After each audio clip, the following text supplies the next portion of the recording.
amigos espirituais estão presentes. E assim nós damos boa noite. Boa noite para todos, boa noite para os amigos encarnados e desencarnados, vocês que estão aí presentes, nos assistindo, vocês que tão amorosamente vêm ter conosco. Nós agradecemos, amigos, amigos queridos, que vêm estudar, vêm nos ajudar a fazer esse trabalho, esse estudo da coleção Fonte Viva, no ditado de Emmanuel, na psicografia de Chico Xavier. Hoje nós vamos estudar da coleção Fonte Viva o livro Caminho, Verdade e Vida. E nós temos um estudo especial que nós separamos para hoje, chamado O Tesouro Enferrujado. E diz o versículo: o vosso ouro e a vossa prata se enferrujaram. Tiago 5, 3. Amigos, nós temos tudo o que há de melhor, de bom, de belo, que o nosso Pai nos dá. Quando nós viemos ao mundo, quando nós surgimos no mundo, quando nós fomos criados como espíritos, Deus nos criou com tanta amorosidade que nos deu tamanha perfeição. Nos deu tudo de bom e de belo para a nossa existência. Mas nos deu também um coração para sentir e nos deu o cérebro para pensar.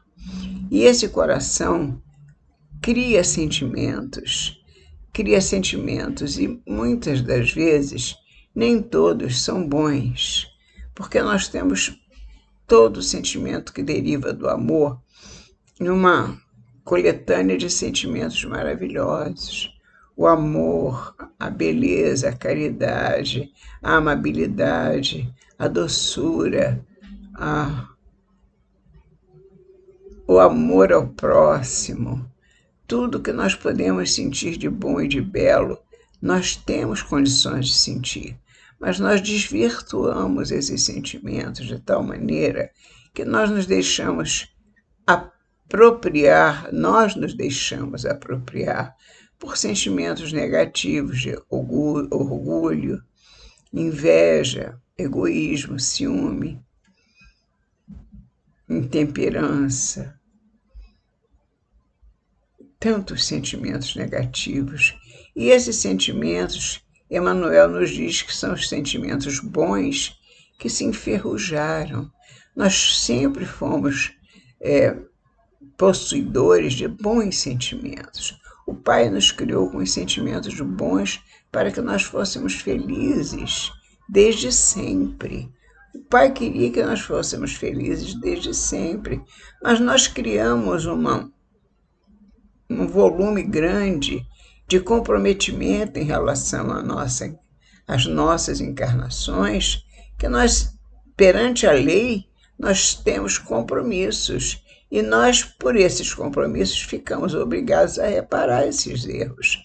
E quando nós deixamos de amar e vamos odiar, quando nós deixamos de amar e vamos nos afastar do nosso compromisso, porque ele é pesado a nossa vida fica difícil com aquele compromisso, eu me afasto quando, na verdade, aquele compromisso era para me levar perante Deus, para me levar perante a minha encarnação, tê-la como vencedora.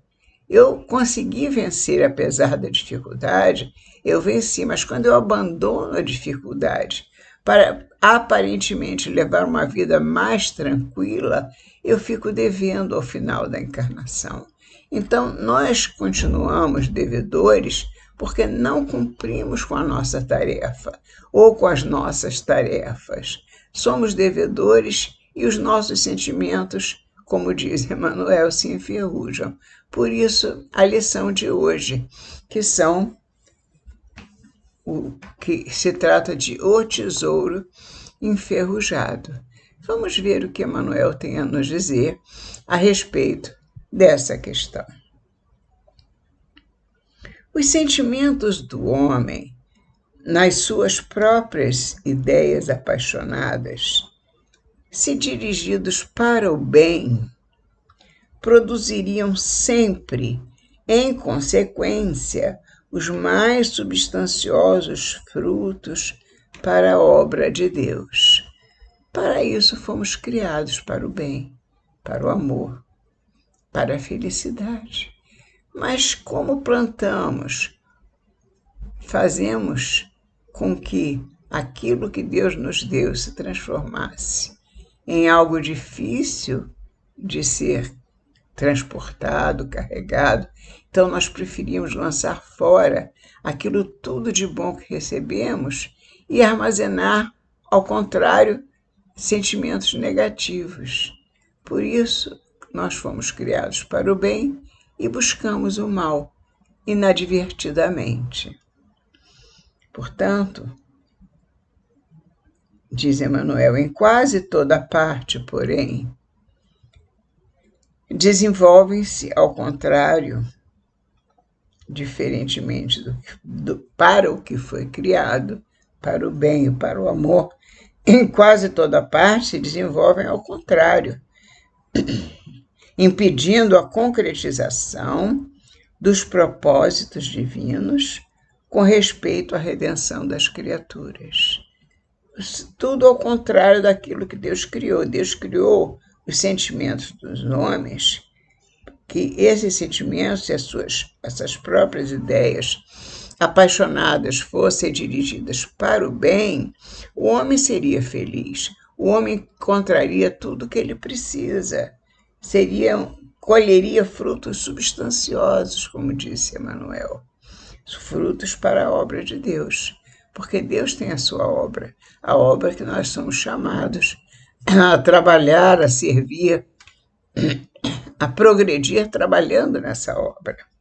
Em quase toda parte, porém, desenvolvem-se ao contrário. Não são frutos substanciosos que nós deixamos vir à tona. Ao contrário, são frutos amargos. Então, desenvolvem-se ao contrário, impedindo a concretização dos propósitos divinos com respeito à redenção das criaturas. De modo geral, vemos o amor interpretado tão somente à conta de emoção transitória. O amor, que é um sentimento divino, que é para toda a vida, ele se apresenta a nós como uma emoção transitória, como uma coisa passageira.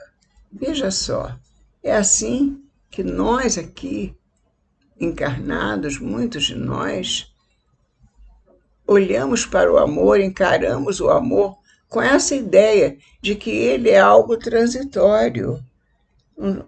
Levamos a conta de emoção transitória dos sentidos materiais, quando ele é uma coisa espiritual. O amor vem da nossa espiritualidade sublime.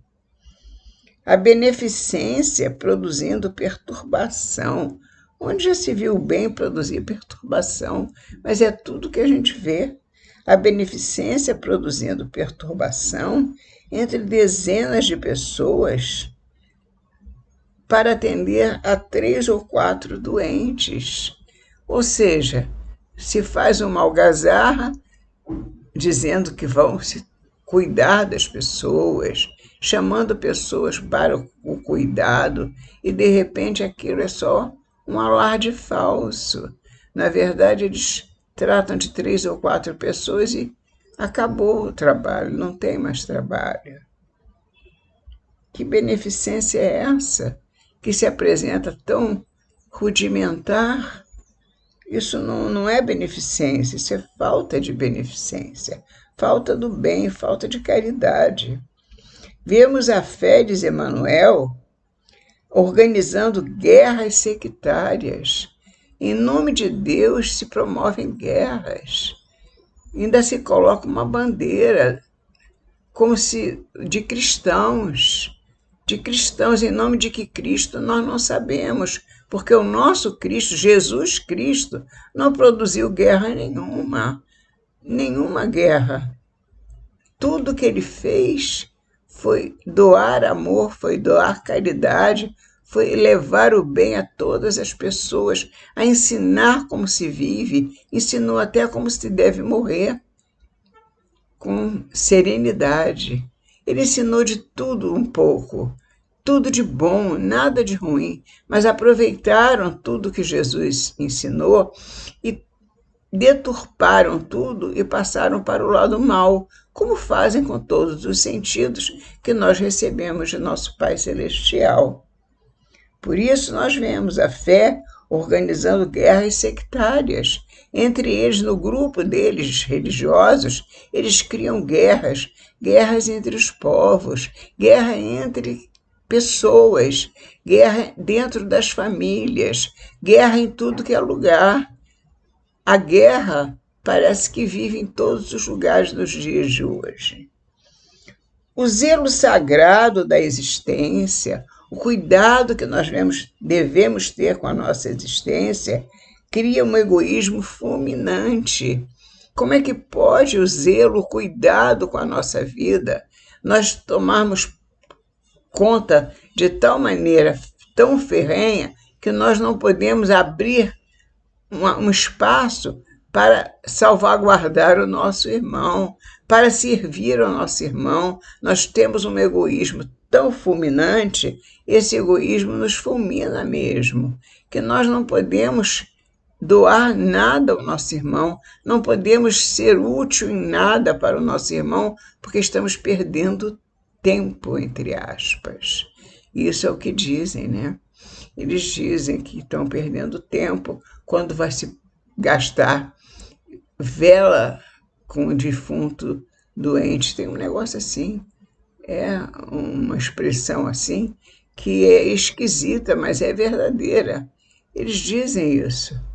Vela com o defunto doente é uma coisa esquisita, sei lá. Nem eu sei essa expressão, porque eu acho horrorosa. Então, aqui diz Emmanuel também, o perdão fala de dificuldades, dificuldade para perdoar, dificuldades para expressar-se. O perdão não consegue se expressar, porque o egoísmo ainda é muito grande. O orgulho é maior. O orgulho impede que as pessoas cheguem e digam, me perdoa, eu errei. Não. Ali você vê, é o perdão que tem dificuldade de expressar-se. Ele não fala que deseja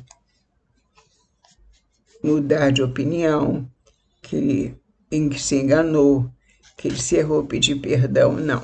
E isso é muito difícil. Então, ele fala de dificuldades. Adiante tem a humildade, que pede a admiração dos outros. Ora, onde já se viu você ser humilde, mas para ser humilde você precisa da admiração, precisa do aplauso para que a sua humildade seja considerada. Evidentemente que isso não é uma humildade verdadeira, é uma pseudo-humildade, uma falsidade que a gente vê no mundo se alardeando por todos os lados. A falsidade, na verdade, está abraçando a criatura humana. Os sentimentos delas estão perdidos, estão enferrujados. Como diz Emmanuel, o tesouro enferrujado. O vosso corpo e a vossa prata se enferrujaram. Todos os sentimentos que nos foram conferidos por Deus são sagrados. São sentimentos sagrados conferidos por Deus e temos que elevá-lo à categoria, levá-lo ao altar das nossas vidas, levá-lo para o mais alto, para podermos mostrar ao mundo que os outros também podem elevar esses sentimentos a essa categoria. Precisamos dar o exemplo. Nós que já conhecemos a doutrina espírita, nós conhecemos os ensinamentos de Kardec, que traduz os ensinamentos de Jesus tão bem, numa maneira tão clara da gente produzir o bem, nós temos que fazer disso uma maneira de exemplificar esses sentimentos, que eles se mostrem vivos em nós, para que nós possamos passar para os outros, para os nossos irmãos que tanto precisam sair do lodaçal em que se encontram. São dificuldades que nós vemos e temos a vontade de que os nossos irmãos também conheçam o que é o ensinamento de Jesus, como ele nos mostra essa sinceridade, esse amor, essa lucidez de causa, para onde devemos seguir, o que devemos fazer para sermos melhor amanhã do que hoje. Temos que dar valor aos sentimentos que foram criados por Deus em nós, para levarmos esses sentimentos com força aos nossos irmãos. Temos que perceber que somos todos filhos de Deus e todos temos esses sentimentos. Todos podemos agir e servir usando os bons sentimentos. E todos os sentimentos que nos foram conferidos por Deus são sagrados, sim. Constituem o ouro e a prata de nossa herança. Mas, como assevera o apóstolo, deixamos que as dádivas se enferrujassem. Esses sentimentos que recebemos do nosso Pai são dádivas celestes, mas nós deixamos, com o passar do tempo, que elas se enferrujem. Deixamos que elas se enferrujassem e não passamos adiante na sua plenitude essas bênçãos. Ao contrário, guardamos para nós numa avidez terrível, não passamos adiante e deixamos que elas se enferrujassem. Constitui o ouro e a prata de nossa herança. Mas, como assevera o apóstolo, deixamos que as dádivas se enferrujassem no transcurso do tempo. Faz-se necessário trabalhemos afanosamente por eliminar a ferrugem que nos atacou os tesouros do espírito. Nosso espírito foi atacado com a ferrugem em nossos sentimentos. Nós precisamos trabalhar muito para limpar o nosso corpo espiritual. Precisamos lutar, trabalhar no bem, no amor a Deus, com muita dedicação aos nossos semelhantes. Faz-se, portanto, necessário trabalhemos afanosamente por eliminar a ferrugem que nos atacou os tesouros do espírito. Para isso é indispensável compreendamos no Evangelho a história da renúncia perfeita e do perdão sem obstáculos. Abrir mão daquilo que já não nos é útil, aquilo que já não nos pertence, abrir mão daquilo que não é mais, já foi, mas não é mais. E a história da renúncia perfeita e do perdão sem obstáculos. Nenhum obstáculo para perdoar, nenhum obstáculo, tudo a favor dos ensinamentos do Cristo, a fim de que estejamos caminhando verdadeiramente ao encontro do Cristo, com perdão e renunciando àquilo que já foi, mas não é mais, e perdoando sempre, porque Jesus nos ensinou o Pai Nosso e nos disse: perdoai. Pai, perdoa-nos. E disse ao Pai: perdoa-os. Eles não sabem o que fazem. Assim seja, meus filhos. Meus irmãos, obrigada em nome de Jesus, dos amigos espirituais. Até a próxima semana, se Deus quiser.